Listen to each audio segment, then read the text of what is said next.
Alléluia. Alors notre Seigneur règne à jamais. Notre Seigneur règne à jamais. Il est le roi des rois.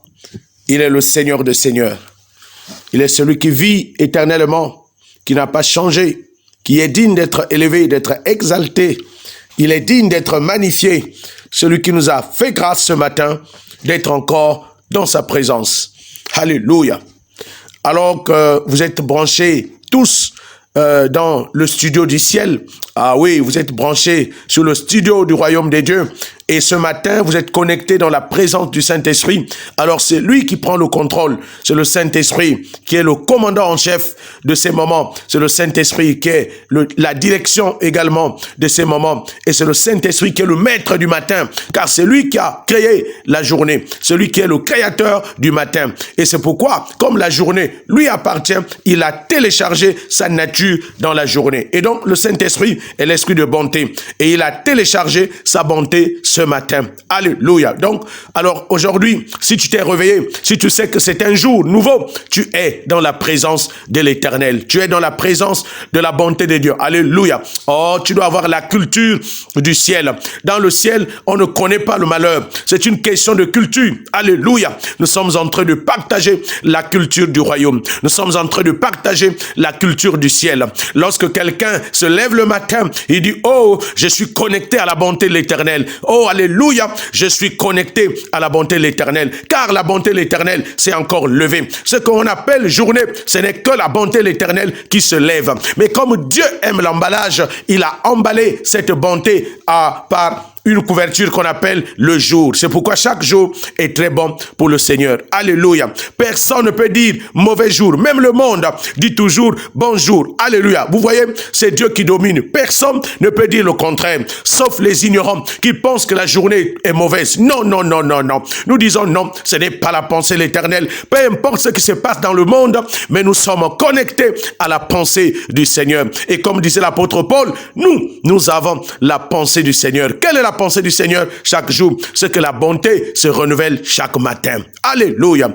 Oh, s'il y a quelqu'un qui est connecté à cette bonté, qu'il dise tout simplement gloire à Dieu. Ah, dis gloire à Dieu pour cette bonté qui s'est renouvelée ce matin. Alors, nous allons remercier le Seigneur. La Bible dit dans le psaume 103, à partir du verset 1 jusqu'au verset 4, la Bible dit, mon âme bénit l'Éternel, que tout ce qui est à moi bénisse son Saint-Nom. Mon âme bénit l'Éternel et n'oublie aucun de ses bienfaits. Car c'est lui qui pardonne toutes tes iniquités, qui guérit toutes tes maladies, et c'est lui qui délivre ta vie de la fosse et qui te couronne de bonté et de miséricorde. Waouh! Alors, Dieu nous couronne de bonté et de miséricorde. Donc, il y a une couronne de bonté et de miséricorde. Je vous ai dit que la couronne, c'est le cycle complet. C'est-à-dire de quelque chose qui a commencé et qui a terminé. Alléluia. Lorsque quelqu'un commence quelque chose et qui arrive à la fin, il y a toujours une couronne que Dieu donne. C'est pourquoi même quand Dieu t'éprouve, depuis le commencement de l'épreuve jusqu'à la fin de l'épreuve, si tu n'as pas rompu l'épreuve, si tu as supporté l'épreuve jusqu'à la fin, tu as décrit un cycle.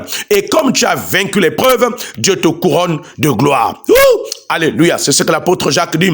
Car après avoir surmonté ou supporté l'épreuve, Dieu vous donnera une couronne de gloire. Alléluia. Alors, les épreuves sont faites pour être couronnées, mais c'est la nourriture des grands. Alléluia. Les petits ont peur des épreuves, mais les grands, ça dit, considèrent les épreuves comme des sujets de joie. Alléluia. Alors, je sais qu'il y a beaucoup de personnes qui sont éprouvées, mais bien aimés, je vous donne une bonne nouvelle. Supportez l'épreuve, mais ne supportez pas l'épreuve avec votre force. Attachez-vous davantage à Dieu. Plus l'épreuve devient plus élevée, plus votre attachement également à Dieu doit s'élever. Alléluia. Parce que rien ne peut supporter, rien ne peut vaincre la présence de Dieu. La présence de Dieu est toujours plus que vainqueur. Alléluia. Ah, je suis pressé d'entrer dans la prière, mais il faut qu'on remercie le Seigneur. Donnons gloire à Dieu et disons-lui merci et consacrons-lui ce matin, cette journée, ces temps de prière, tout ce que vous avez, tout ce que vous connaissez. Alléluia. Élève ta voix et prie pour cela. Éternel notre Dieu, nous te rendons, Seigneur, des actions de grâce. nous te célébrons, Père éternel, parce que tu es digne de louange et de gloire. Mon âme, Seigneur, te loue, mon âme te bénit.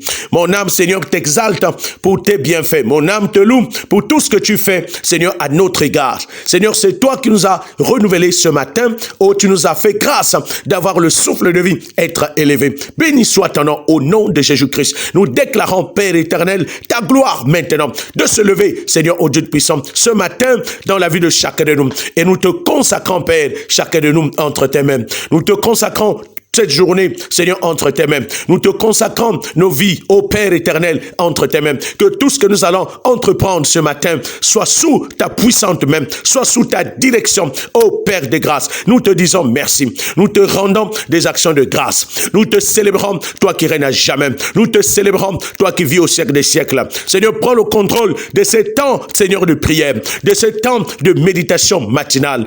Que ton nom, ô Père éternel, soit élevé. Dis, Seigneur, cette dévotion matinale, dis cette dévotion, car c'est à toi, Seigneur, qu'appartiennent le règne et la gloire, toi qui vis au siècle des siècles, dans le nom puissant de Jésus-Christ. Seigneur, nous te disons merci, dans le nom de Jésus-Christ, et nous disons Amen. Amen. Alléluia. Alors nous allons proclamer le règne de Christ, de régner maintenant dans ces temps de prière, afin que tout ce qui est contraire à sa volonté disparaisse totalement au nom puissant de Jésus-Christ. Élève ta voix et prie pour cela. Ô Père Céleste, nous voici devant ta présence. Toi, Seigneur, qui règne à jamais. Nous déclarons maintenant ton règne, ô Dieu puissant, de s'établir, Seigneur, dans nos vies. Nous proclamons le règne de Christ de s'établir maintenant dans le nom de Jésus-Christ. Nous déclarons maintenant le règne de Christ de s'établir dans le puissant nom de Jésus-Christ. Nous proclamons maintenant l'action du Saint-Esprit. Nous déclarons, Père éternel, ton règne. Nous déclarons, éternel, le règne de Christ de se manifester, de régner au milieu de nous, au nom de Jésus, de prendre le plein contrôle de tout ce que nous faisons, tout ce que nous entreprenons, tout au long de cette journée. Que ton règne vienne, que ton règne vienne, que ton gouvernement, Père éternel, prenne le plein contrôle, Seigneur, de nos vies. Seigneur, gouverne notre vie, gouverne cette journée, gouverne chaque domaine de notre vie, gouverne nos activités, gouverne, Seigneur, dans les moindres détails, ô Dieu Tout-Puissant, chaque aspect de notre vie, et ramène-nous, Seigneur, dans ta volonté. Et c'est pourquoi nous prions que ta volonté soit faite. Nous déclarons que ta volonté seule se fasse dans notre vie, que ce que toi tu veux, ô Dieu Tout-Puissant, se manifeste et s'accomplisse par la puissance du Saint-Esprit. Seigneur, nous te rendons gloire, nous te sommes infiniment reconnaissants. Reçois la gloire, reçois la louange. Au nom puissant de Jésus-Christ, nous avons prié et nous disons Amen. Amen. Alléluia. Alors donc, nous allons revenir donc sur un texte. Nous allons étudier quelques minutes le texte de Exode chapitre 14, du verset 1 à 10. Exode chapitre 14, du verset 1 à 10. Alors nous allons parler de comment vaincre les réclamations, comment vaincre les réclamations. Nous allons apprendre cela pendant quelques minutes et nous allons passer et ensuite par des temps de prière. Alors donc, pendant que vous êtes en train de chercher ce texte d'Exode chapitre 14, du verset 1 à 10, je vous renvoie au studio du ciel pour écouter maintenant quelques présences. Alors, nous allons lire le texte de Exode chapitre 14, du verset 1 jusqu'au verset 10. Nous allons lire très rapidement le texte de Exode chapitre 14, le verset 1 jusqu'au verset 10. La Bible dit, nous lisons la parole du Seigneur.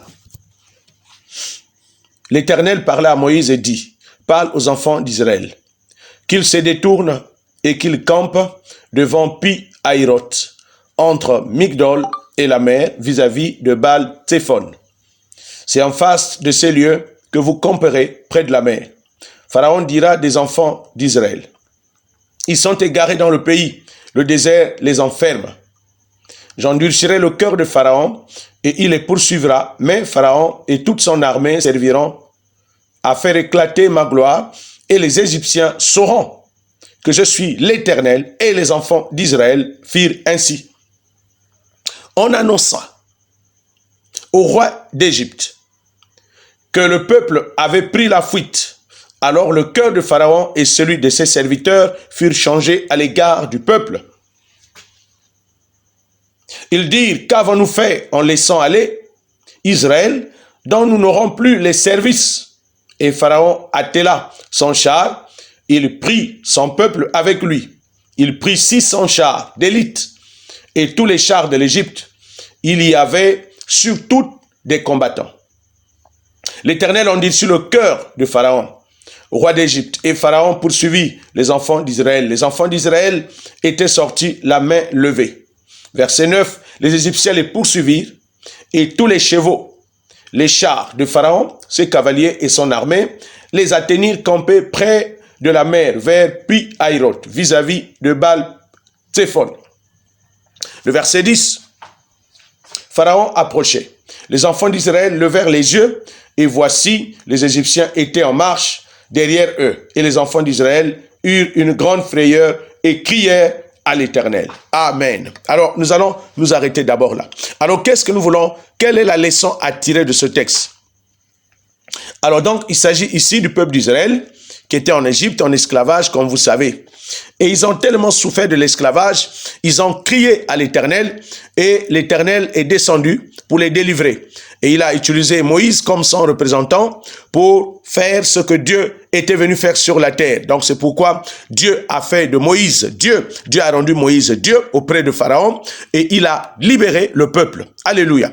Alors donc c'est la même chose. Moïse était une préfiguration d'un type de libérateur, donc de Jésus-Christ qui devait venir sur la terre, libérer le peuple de la servitude dans laquelle ils étaient plongés dans le monde. Alléluia. Donc de la même manière que l'Égypte, donc c'est une analogie, l'Égypte est une préfiguration du monde, c'est-à-dire du monde qui est gouverné par le prince de ce monde, qui est Satan, Lucifer. Alors donc Pharaon préfigurait l'Antichrist, sinon l'incarnation de Satan. Parce que derrière Pharaon, il y avait une puissance spirituelle, il y avait la puissance de ce monde. Et à l'époque, l'Égypte était la puissance mondiale qui gouvernait en fait la terre tout entière. Et donc Pharaon avait assujetti le peuple d'Israël qui était en esclavage en Égypte. Et donc l'histoire c'est quoi? C'est que Israël, qui était le peuple de Dieu, était assujetti dans ce royaume égyptien. Et qu'est-ce qu'ils étaient? Ils étaient des esclaves. Donc Pharaon était le maître, je vais aller rapidement. Pharaon était le maître d'Israël et Israël était esclave. Israël était esclave. Alors je vais expliquer rapidement. Le maître, c'est celui pour qui l'esclave travaille. Le maître, c'est celui qui est enrichi par l'esclave.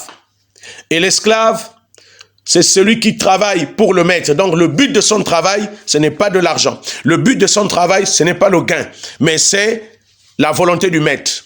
Alléluia. Donc, Israël travaillait pour le maître parce qu'il était esclave. Donc, l'esclave, c'est celui qui travaille pour son maître. Il n'a pas de droit de jouir du fruit de son travail. Tout ce qu'il travaille appartient à son maître. Et l'esclave travaille beaucoup. Le maître ne travaille presque pas. L'esclave travaille beaucoup et tout ce qu'il travaille, il n'en bénéficie pas. C'est pour son maître. Alléluia. Et donc, l'esclave ne prospère pas. Il n'a aucun droit à la prospérité. Son seul droit, c'est de travailler pour son maître et l'enrichir. Donc, son droit, c'est de travailler pour le maître et enrichir le maître. Voici le but ou le droit que l'esclave a. Et il n'a pas de mot à dire. Il est assujetti par son maître. Alléluia. Donc, voilà ce qu'était la condition d'Israël. Israël travaillait pour Pharaon. Il développait, il faisait la volonté de Pharaon. Quand Pharaon avait besoin de développer le pays, alors Israël se mettait au travail. Quand Pharaon avait besoin de construire les pyramides, Israël se mettait au travail. Quand Pharaon avait besoin de construire les infrastructures, Israël était l'esclave, était le travailleur. Alléluia.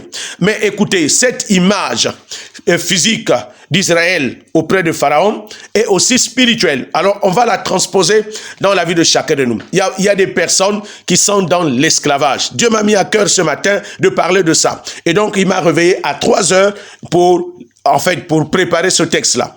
Alors donc, je pense qu'il y a une urgence à l'égard du peuple de Dieu. Donc, soyez très attentifs. Beaucoup de personnes, je vous ai dit que je serai avec vous chaque matin, sauf les autres heures. Donc, les autres heures, vous aurez la rediffusion. Vous allez voir qu'au fur et à mesure, nous sommes en train d'améliorer, en fait, la qualité de la diffusion de nos émissions. Donc, nos techniciens sont à pied d'œuvre pour que ça soit une radio qui fonctionne véritablement selon les standards.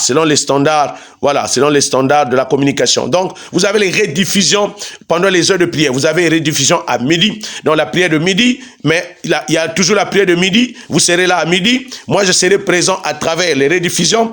À 17h, nous serons toujours là avec vous à travers les rediffusions. Et à 23h, également, vous serez là en train de prier. Beaucoup n'ont pas prié à 23h. Pourquoi? Parce que le pasteur Moïse n'est pas là. Ok, donc vraiment, ça... Mais maintenant, quand je ne serai plus là, il faut s'habituer. Alléluia. On vous a amené à développer des habitudes spirituelles, donc cela ne dépend plus de moi. Donc, vous pouvez le faire parce que vous êtes conscient. Alors, donc, je disais, il y a urgence, certainement, c'est pourquoi le Seigneur m'a mis à cœur de parler de cette histoire d'esclavage. Alléluia. Il y a beaucoup de personnes qui sont en esclavage, c'est-à-dire, ils travaillent, mais ils ne bénéficient pas. Je dis bien, ils ne bénéficient pas du fruit de leur travail. Ils travaillent beaucoup, mais ils sont mal payés. Ils travaillent beaucoup, mais on ne les paye pas. Donc, ça, c'est l'esclavage. Parce que quand quelqu'un est libre, tout ce qu'il travaille est à lui. C'est-à-dire, les droits ou les fruits de son travail lui reviennent. Mais maintenant, quand quelqu'un travaille et qui ne bénéficie pas du fruit de son travail, ça veut dire qu'il est en esclavage. Alléluia.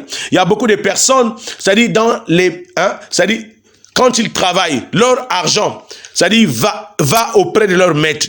Donc il y a des personnes à qui l'argent, sur le plan spirituel, ce qu'on appelle le pouvoir d'achat, est contrôlé par des maîtres, par des entités, par des hommes forts, par des geôliers. Et donc ce sont ces personnes-là qui jouissent de votre argent. Est-ce que vous savez que l'argent est spirituel?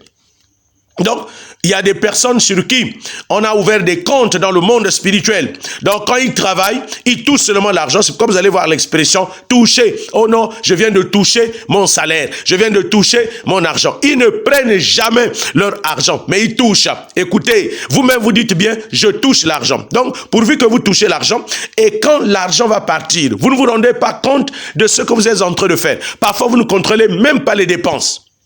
Et au bout de quelques jours, l'argent est déjà fini. L'argent est déjà fini. C'est-à-dire, après avoir pris le salaire, 10 jours plus tard, vous n'avez plus rien. Mais l'argent est parti où? L'argent est retourné au maître pour qui vous travaillez.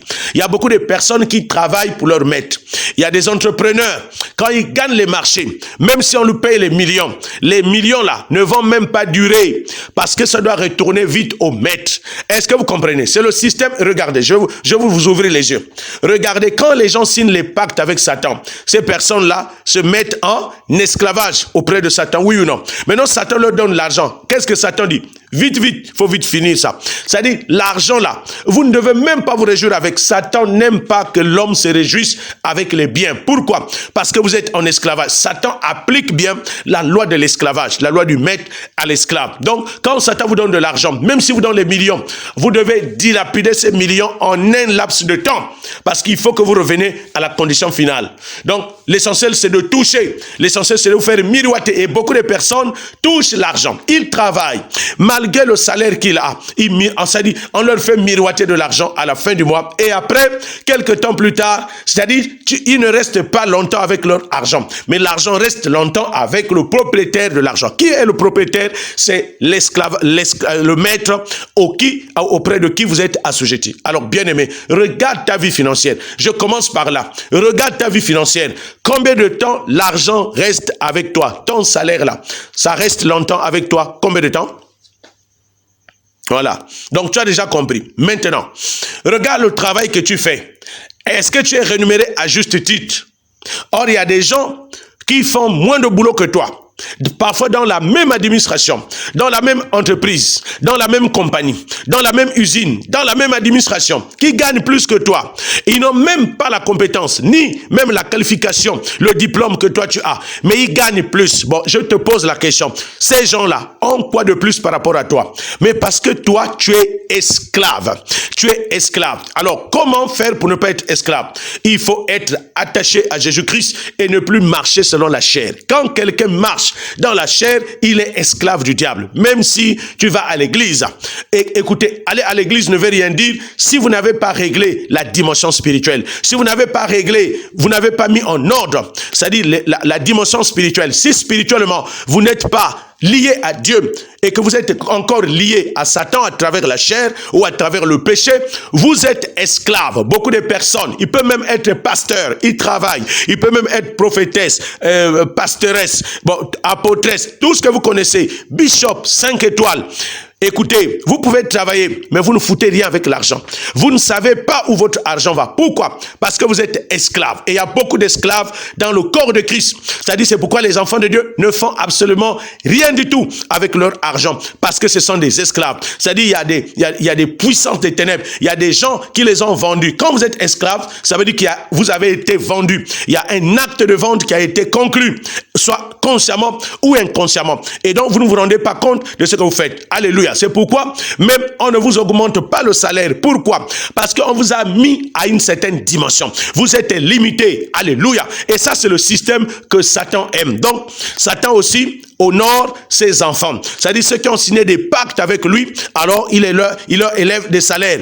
Mais en fait, ce n'est qu'un miroir. Il leur fait miroiter. C'est-à-dire quelques miettes. C'est-à-dire on leur paye, par exemple, si le cadre supérieur est payé, par exemple, à 1 million, alors les agents de Satan, puisqu'ils sont attachés au maître de ce monde, alors ils peuvent avoir 2 millions, ils peuvent avoir 2 millions, 2 millions 5. Écoutez, ne suivez pas tout cela. Quand ils ont les 2 millions 5 là, quelques jours plus tard, Satan ne peut pas t'enrichir. Le diable ne peut pas enrichir quelqu'un. La Bible dit que c'est la bénédiction de l'Éternel seul qui enrichit et qui ne se fait suivre d'aucun regret, d'aucun chagrin. Quand Dieu te donne quelque chose, il ne regrette pas. Satan, quand il te donne, il réfléchit après.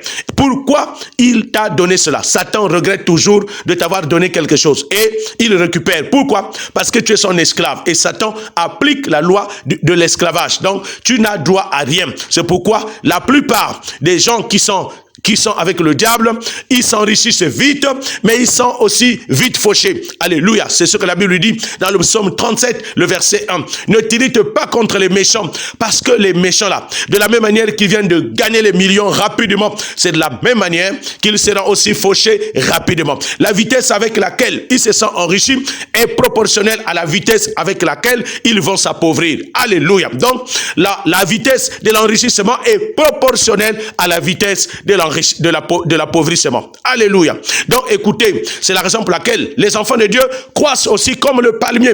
Ils croissent lentement. Et donc, ils s'enrichissent lentement. Alléluia. Mais sûrement. Lentement et sûrement. Parce qu'ils sont soumis à la loi de la croissance. Ils croissent comme le palmier. C'est ce que la Bible dit dans le psaume 92. Le verset 13 jusqu'au verset 16. Vous pouvez lire ça. Le psaume 92, le verset 13 jusqu'au verset 16. Les justes croissent comme le palmier. Ils sont plantés dans les parvis, c'est-à-dire dans la maison de l'Éternel, et ils prospèrent. Ils sont comme le cèdre du Liban, c'est-à-dire ils prospèrent, ils occupent l'espace. Bon, ok, ce n'est pas l'objet de notre enseignement. Donc, mais de la même manière qu'ils croissent pour s'enrichir, c'est de la même manière qu'ils croissent lentement, c'est de la même manière également qu'ils grandissent dans tous les domaines de leur vie. Alors, bien-aimés, alors, sors de l'esclavage. Il y a des gens qui sont esclaves, c'est-à-dire tu ne bénéficies pas. Et vous allez remarquer, il y a des gens qui travaillent, alors on les a vendus, parfois même dans la famille, on les a vendus, alors que ce n'est même pas la seule personne dans la famille qui travaille, mais toi, tu dois tout faire dans la famille. Esclave, écoute, quand tu veux aider les parents, tu le fais volontairement, sans contrainte, tu dois avoir l'amour d'aider, alléluia, mais on ne doit pas t'assujettir, on ne doit pas te mettre en esclavage. Il y a des gens qu'on a consacrés, il ne fait rien, il a du mal même à construire sa propre maison, il a du mal même à construire, à payer son propre pantalon, mais quand il paie les habits des autres, c'est-à-dire, écoute, il veut montrer qu'il est gentil. La gentillesse n'est pas un fruit de l'esprit. Alléluia. Tu dois prospérer. De toutes les façons, si toi-même tu ne prospères pas, comment tu vas faire pour aider les autres? Et nous, en Afrique, on est comme ça. Dès que quelqu'un commence à travailler,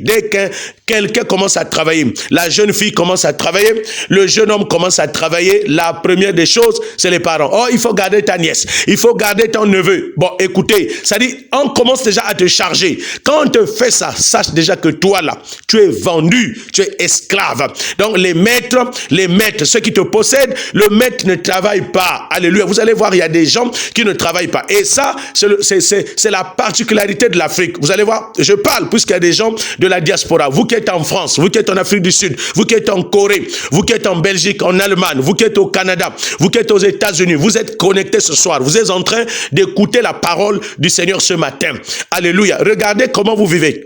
Vous vous battez là-bas en France, vous dormez dans les caniveaux, d'aucuns sont des clochards avec le froid, l'argent que vous gagnez durement. Mais chaque mois, il y a des coups de fil qui viennent de l'Afrique, il faut envoyer l'argent. Et ceux qui demandent l'argent là, ils ne foutent absolument rien du tout. Vous dormez dans les caniveaux, vous dormez dans les métros, il y en a qui lavent même les cadavres, il y en a qui font des boulots bizarres, ils lavent les WC. Mais l'argent là, parfois, en fait, quand tu envoies ça, tu es en train de dire que non, moi, je serai apprécié par les parents.